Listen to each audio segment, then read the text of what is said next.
Paragon Podcast, where we talk all things hockey. I'm your host, Anish Shomafu, and in today's episode, we will be focusing on what it means to wear the C on your chest. Having the C on your chest is a big and important responsibility. When coaches give you the C, it means that you're a player that they trust to speak well in the room. They see you as a guy that can bring the rest of the team together, and they also see you as someone that's approachable and coachable. As most of you hockey fans know by now, the Vegas Golden Knights are the most hated team in the NHL. And as a Knights fan myself, I love it. It means that as a team we're doing something right. Now, since 2017 that the Golden Knights have been a franchise, they have acquired 5 division championships, 3 conference championships, 1 Stanley Cup, and they have appeared in 3 Stanley Cup finals. Now, when we look at this powerhouse and how they're able to produce stats like this for such a young team, I like to look at their leadership group. And I believe that the Golden Knights are successful because of their great leadership crew year in and year out. Not just the coaches, but the players as well. Now, on the topic of leadership, a player that does an exceptional job at the leadership role is Mark Stone, who has been honored to be the first captain of the Golden Knights. When you think of someone that is as successful as he is now, you would assume that he went first overall in the draft. Everyone was talking about this young and upcoming star, kind of like Bedard and Macklin Celebrini. But it was quite the opposite. For Mark Stone, when he was drafted in the later stages of the draft. In the 2010 NHL draft, in the 6th round, for the 178th overall pick, the Ottawa Senators selected Mark Stone, who was recently playing with the Brandon Wheat Kings. A common theme that Mark Stone heard a lot was that he was a weak skater. He knew that if he wanted to play at the NHL level, he would have to be a better skater and improve his skating. And that was what Mark Stone did. During the offseason, he put in the work to become a stronger skater. While working on his skating, he also developed a great understanding of his game, which helped him to think ahead of the play and use that to cover up for his lack of speed. What makes Mark Stone a great captain? Something I love about Mark Stone is that he just has a lot of heart and he enjoys what he does. And so do a lot of players. He has no quit in him, which can relate back to his love for the game. He's had multiple career-threatening injuries, which he's come back from. Let's just look at the 2023 playoffs. The 2023 Stanley Cup playoffs, where he suffered a back injury late in the season, which required surgery. And many thought that was it for Mark Stone for the season. But at the start of the playoffs, he came back into the lineup, and he did not hold back. The morale on the team got a morale boost, having their captain back, and it showed. The boys were dominant, and they didn't quit. Injuries are hard to recover from, physically and mentally. The part of the body that was injured is never going to be the same again. You have to go to rehab, and you have to do all these things to strengthen it again, and it's just a long, crazy process. And look, I've had some bad back pain recently, and though it was nothing serious that required surgery like Mark Stone, it still affected the way I played. And it just shows how strong he is and as a player to come back from surgery and then lead his team to a Stanley Cup. It's amazing to watch. And as a coach, when you have a guy like Stone in the room, it must be relieving. You know, he's a player that understands the game well. He can help with strategy, and he can connect with all kinds of players, veterans and rookies. Yeah. Stone is a very democratic with the way he leads.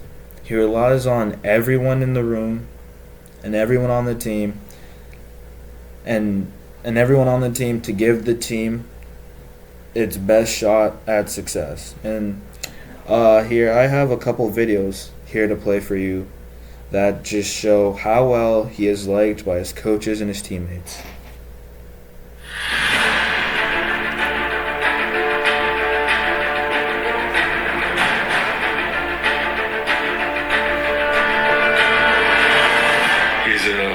As fine a person as you can find in this game. You like him off the ice, you like him on the ice. He's a tremendous competitor. He likes nothing more than when someone on the team scores, not just himself personally. That says a lot about his character and what type of leader he is. You want a guy who is dedicated to winning, who plays the right way, and if you watch him play, underrated in terms of everything he can do on both ends of the ice. I mean, there's not many guys in the league that can put up the numbers offensively that he does year in, year out, and contribute the way he can defensively. And, to me, that's winning hockey, and that's what you want in your captain. You want a guy who's going to give it to you, every single night, the consistency like that, and he's certainly a special player.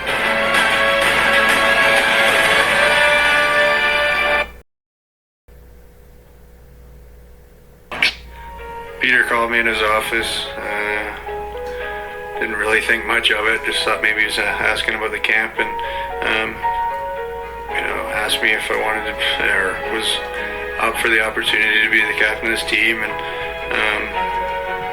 this is an organization that I've always wanted to be a part of. So to be able to become the first captain of this franchise, that's very honoring, very humbling, and I'm excited to see where this team goes. The leadership in this group, the guys who have been here since day one, creating a culture to make guys who have joined this locker room, it's very easy to join this team. So I'm very excited to see where this team can go.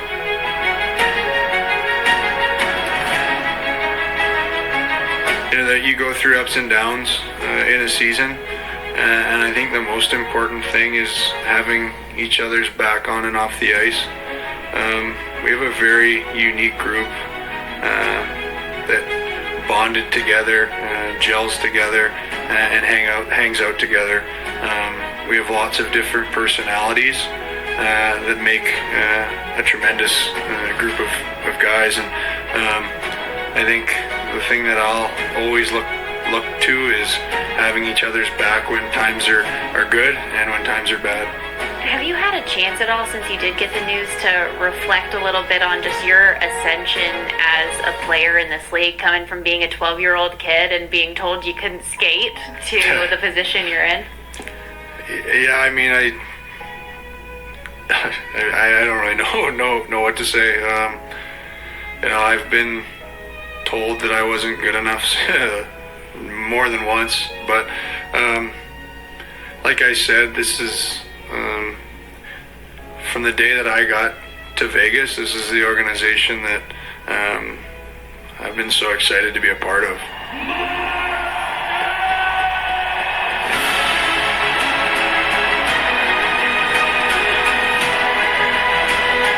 This team is a team that I want to win with. This is a team that I want to go to war with, and I just can't wait to get this season started and try and take that next step as a team. I think every single guy to a man says the only goal in this locker room is to win the Stanley Cup, and that's something that's very rare, and that's this is the best team I've ever played for. So I'm excited. That's just well said by Mark Stone himself.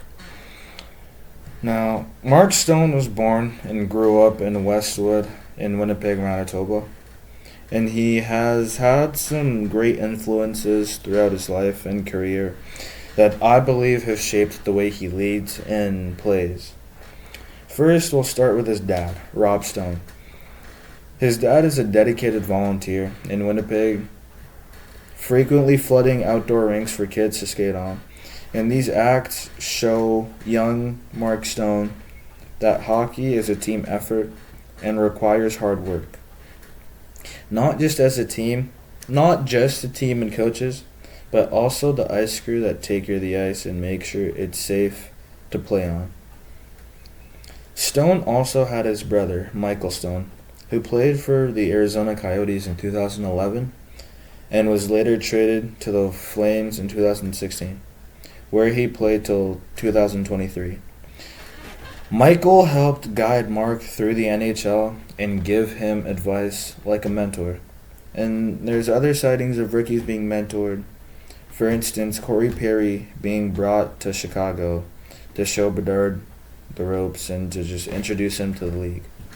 And it's likely that without this mentorship, Stone may have struggled through the process of being in the NHL. When the Golden Knights were being put together, they were looked at as a team of misfits, a team full of players that other teams didn't want. And I think that getting traded to the Golden Knights was a good thing for Mark Stone, because if he had stayed with Ottawa, he may never have gotten the opportunity to prove himself amongst players like Erik Karlsson and Brady Tkachuk, who have also proved to be very dominant on the ice, as they are big impact players. If Stone didn't get traded, he may have never gotten his chance to show how good of a leader that he could be. And I just got to come back to the topic of injuries. In 2023, when it was announced that Mark Stone would come back to play in the Stanley Cup Finals, the media was skeptical. The big question going around was, would his body be able to hold up after undergoing recent back surgery? But Mark Stone believed in himself and his team and showed immense confidence and in Game 5 of the Stanley Cup Finals, not only did his body hold up, but he went on to score a hat-trick in a 9-3 victory against the Florida Panthers. Now, when you think about that scenario, there's so many things that could have went wrong. Stone's back could have started acting up again, and he may have had to leave midway through the game due to his back. And Vegas had lost that game, potentially lost the series. Many would have pointed fingers and blamed Stone for being ignorant and selfish for his push to play those games, instead of seeing him as being brave for just coming back from back surgery and playing through that. Yes, Stone is a great player, but like everyone else, he has his challenges, some of which have been stated earlier, including injuries and his lack of skating strength. It's clear that Stone is injury prone, and I have some stats here for you. Mark Stone has had 25 documented injuries over 15 seasons. Now, let's break down where these injuries happen. The leading cause of injuries for Mark Stone is a back injury. It has caused him to miss over 79 regular season games. That's almost a full season of games that he's missed due to back injuries alone. When we bring in wrist and upper body injuries, which have caused him to miss over 42 games, he has also missed over 43 regular season games due to lower body injuries. Now, when we add all of that up, we can see that Mark Stone has missed over 200 regular and postseason games. If he was a free agent, I believe that many teams would overlook him and just see the fact that he is very injury prone and can damage the team a lot. But with Mark Stone being injured a lot, he's learned how to lead without always being in the room. And former coach Bruce Cassidy has pointed out that Stone is a guy who he can lean on to teach the younger guys coming in and give them veteran advice. when taking Stone's ability to do the things that he does, what are some things that we can learn from his leadership style to implement into our own lives? Stone proves that no matter where you start, you can always finish strong and achieve your dreams, as long as you put in the work required to achieve that dream. And this is proved just by how Stone was drafted in the 6th round, and now he is one of the top players in the NHL. Despite the fact that multiple scouts have told him he wasn't good enough and he wasn't ready to play at that level, at the NHL level. And a lot of people think that influence means you have a fancy title or a letter sewn on your jersey. But Stone proves that true influence is earned through baseline accountability. Now, Stone isn't the fastest skater out there, but he has many other qualities that make up for his lack of strength in skating. He leads by sacrificing his own physical safety, and he does this by diving to block shots and stripping pucks from the league's best players. And just these are things that make him fun to watch, and these are qualities that coaches in all kinds of leagues are looking for in their players. Another factor that Mark Stone excels in is his communication. He doesn't just give a great speech in the locker room and call it a day. He also communicates through actions like celebrating with his teammates when they score, also pointed out back in the videos. These actions alone prove that a leader's energy can break tension and calm players down when the pressure gets too much. There are just so many amazing things about Mark Stone that inspire me. I love the way he's able to keep working hard despite the challenges that he faces, like repetitive injuries, and how he didn't let the comments scouts made get to him and demoralize him.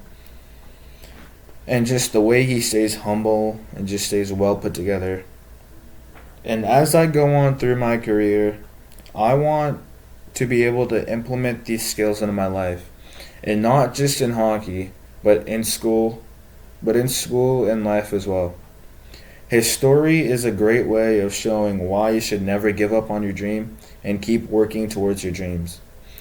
Researching and understanding leadership qualities in an area that I love has helped me to understand the requirements to be a better leader in sports and in day-to-day life.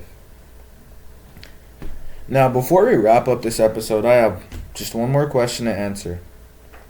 If I were given the opportunity, would I follow Mark Stone? The answer is yes. I would most certainly follow Mark Stone. Yeah, I said it before, and I'll say it again. He has no quit, and that's just one of the things that I love about him. Through injury after injury, he works hard to ensure that he can continue doing his job, and he's excelling at it. Now, if you can't take anything away from this episode, the one thing I want you all to remember is to never give up on your dreams. That's all we got for this episode of Puck Paragon, but stay tuned until the next one, and goodbye for now.